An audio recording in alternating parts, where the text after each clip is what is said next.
This is the second part of equilibrium, and in this one we'll be calculating concentrations at equilibrium. It's not very long. So we need to see what kind of chemicals we have that we can calculate the concentration of. Remember, you can't do that for solids or liquids, okay? Only gases and solutions. We'll use what is called the ICE method. ICE method is initial change and equilibrium concentrations. So you look at the concentration of these three stages, and then you calculate the concentration at equilibrium, okay? And so we'll work on this method in this little presentation. So first one, let's start with, when heated, PCl5, phosphorus pentachloride, forms phosphorus trichloride and chlorine. Okay, so this is a simple problem. When 1 mole of PCl5 in a 1 liter container is allowed to come to equilibrium at a given temperature, the mixture is found to contain 0.135 moles of PCl3.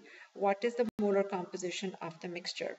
So this is how you get started. Now you don't really have to draw a table if you don't want to have a table per se, but write the reaction out, okay, again, and then write these three things in there: initial change and equilibrium, ICE. Okay, so initial concentration that you had was 1 mole, which is 1 mole of the reactant, which is PCl5. So the initial concentration of PCl3 and chlorine should be 0 because the reaction is just starting. Okay, so the change that is going to happen then is that you will form a little bit of the X, okay, or a little bit concentration of the products, but you will also lose a little bit of the reactant. Okay, so if you're forming X, you are losing reactant.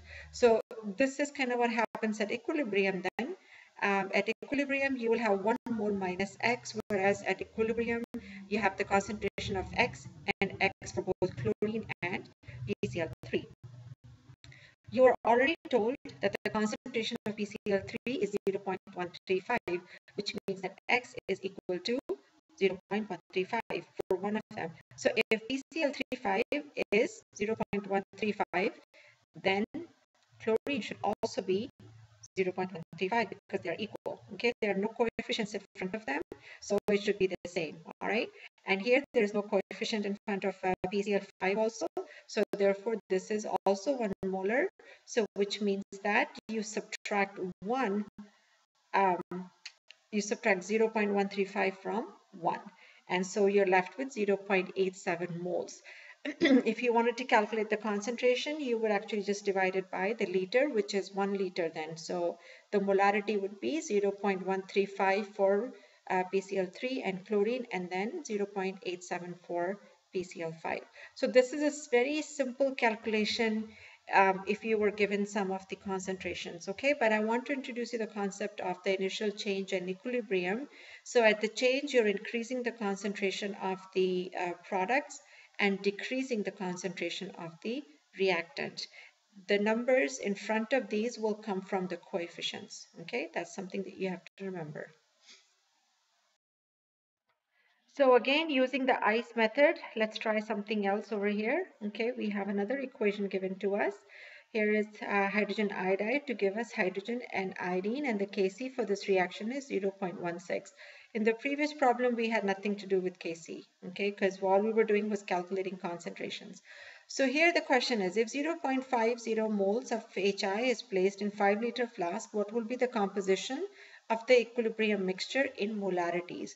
So now we are actually asked to calculate the equilibrium mixture. All right, previously we were given the product, but now we're not. Okay, and so we'll have to calculate the concentrations over here, and we are also given the moles of this and the volume of the flask, so which means that 0.5 moles over 5 liters, 0.1 molar concentration of HI to begin with. So the 0 here means at 0 time you have all of the reactants present. So 0.1 molar, and the product is 0 and 0. The change that's going to happen is that you're going to add X amount of hydrogen and X amount of iodine. You're also going to lose X amount of hydrogen iodide. Now there is a 2 in front of this because there is 2 moles over here. Okay, so you have to subtract 2x over here. So which means at equilibrium, what's going to happen is that you will be left with 0.10 minus 2x.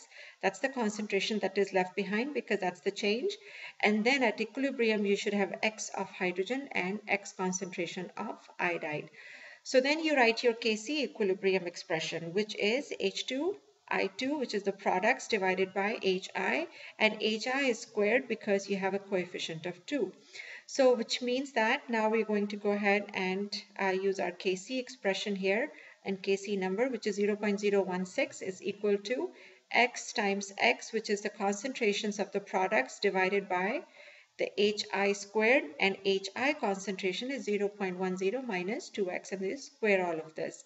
So which means that you have x squared over all of this, all right, and that is going to be equal to 0.016. Now this is continued on the next slide. Because the right side of the equation is perfect square, we can take the square root of both sides.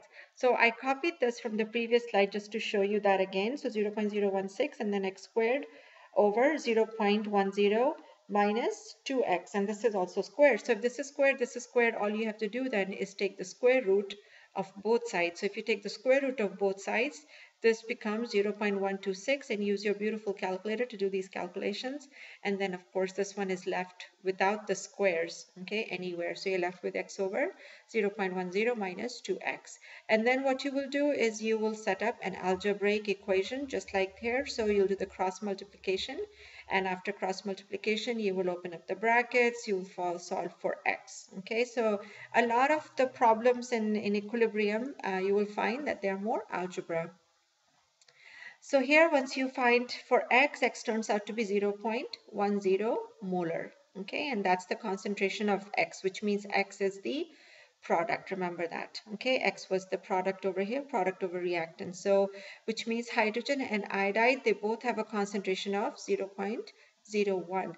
However, the concentration of hydrogen iodide will be 0.10 minus 2x, okay, because that is the amount of product that has been formed, or that is the amount of reactant that's been removed. So anyhow, the amount of concentration of Hi left is 0.08. Okay, coming again, x is from here. So that's how you use the ICE method, and this is, if you are able to square root, then you will use this. When you cannot use square root, okay, because sometimes you can use square root, but there are questions and there are setups where you cannot use square root. In those cases, you have to use the quadratic equation. The quadratic equation is this, right? Remember, when you multiply two things, you get the ax squared plus bx plus c is equal to 0.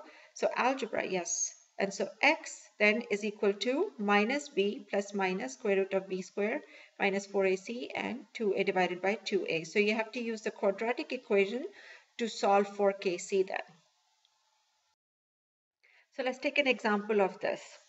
Here we have a decomposition of dinitrogen tetraoxide to give 2 nitrogen dioxide, and Kc is given to us, and that is 0.36. So 1 liter flask initially contains 0.1 molar of N2O4.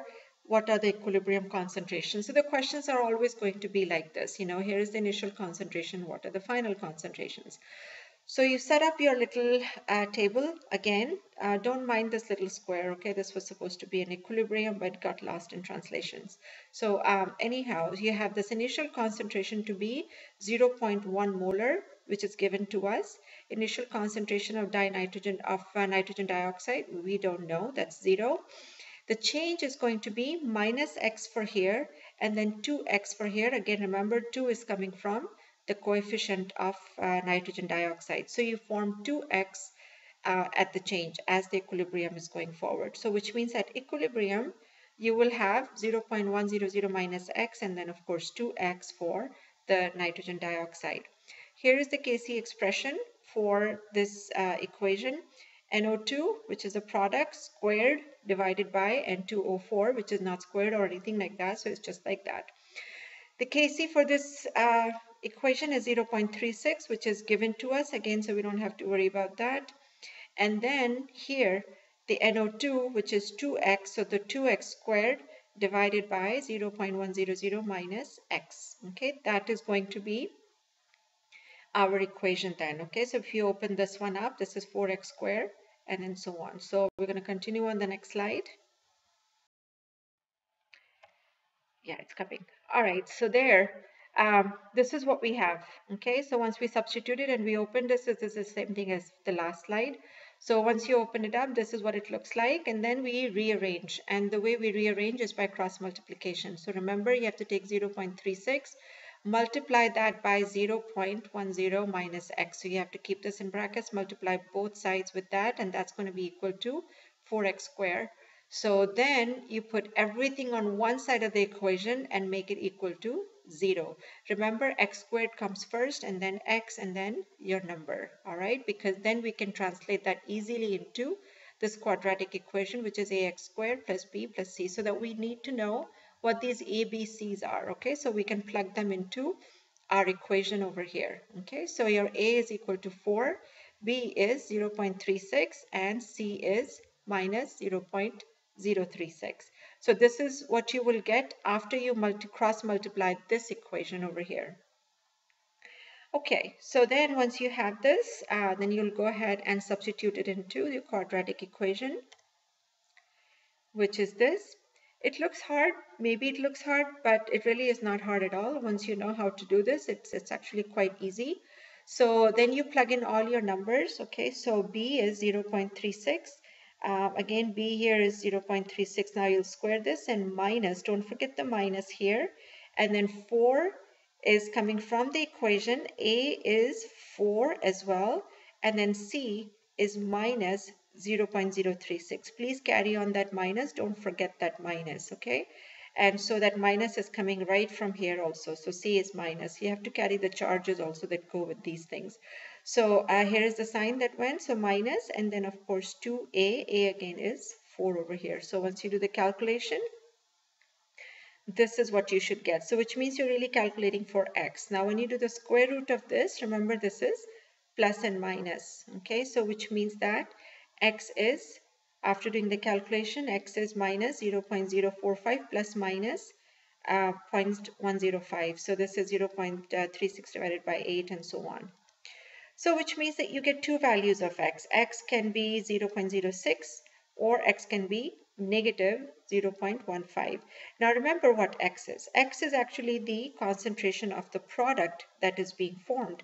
So if the concentration of product is being formed, x can never be a negative number. Okay, so you can't use this one, which means you're left with only one number, and this is the positive number.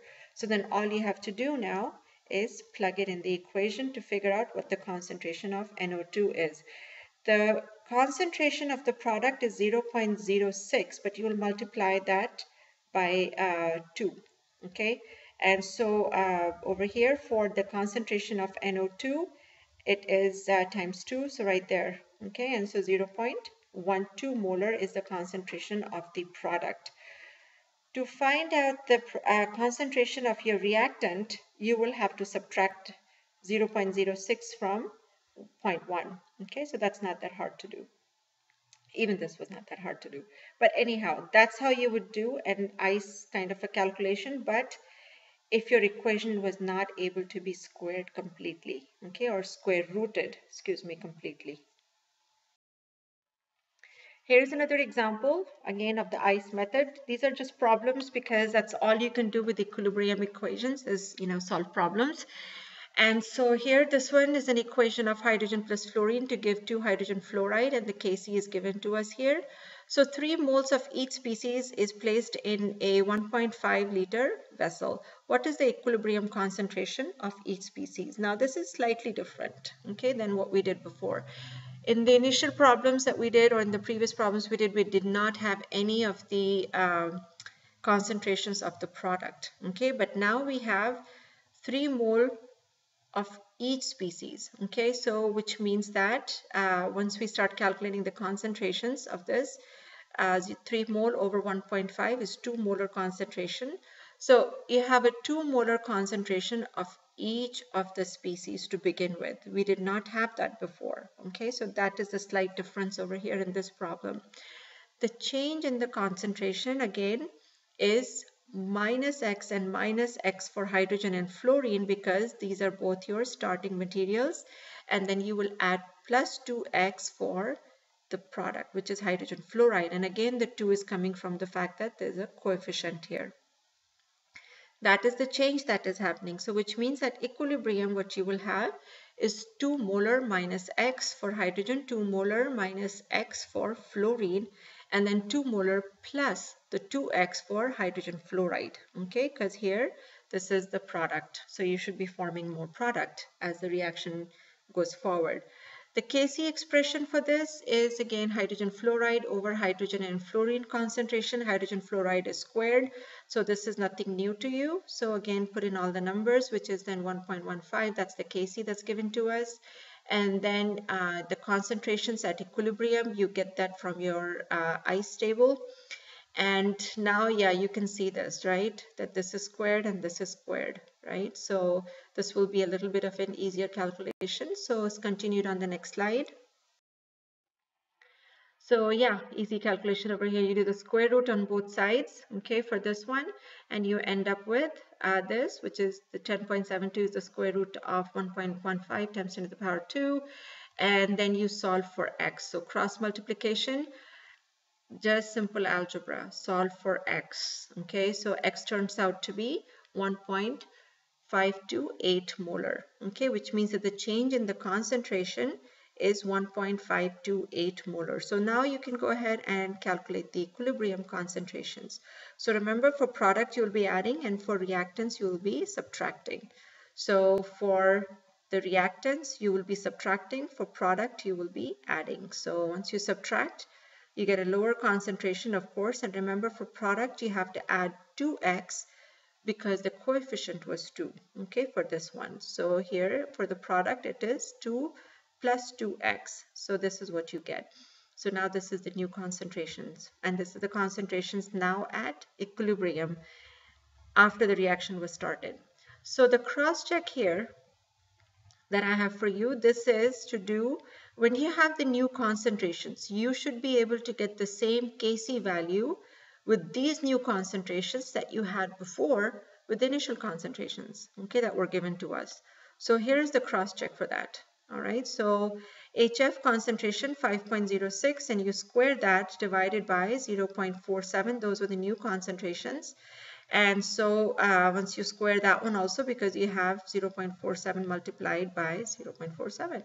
So once you do that, you will get 1.16 times 10 to the power of 2, which is the same as what you started with before with Kc. And that was the thing about Kc, is that no matter what concentrations you have, so long you have it at equilibrium, your Kc should come out to be the same. Okay, we saw that in the first presentation. But anyhow, so this is a cross check if you wanted to do, but usually you should not have to, because your calculations should be all fine. So essentially this is all in this presentation, that you should be able to calculate the concentrations at equilibrium and use the quadratic equation. The calculations I gave you over here are typically what I ask you in exams also. So just focus on these.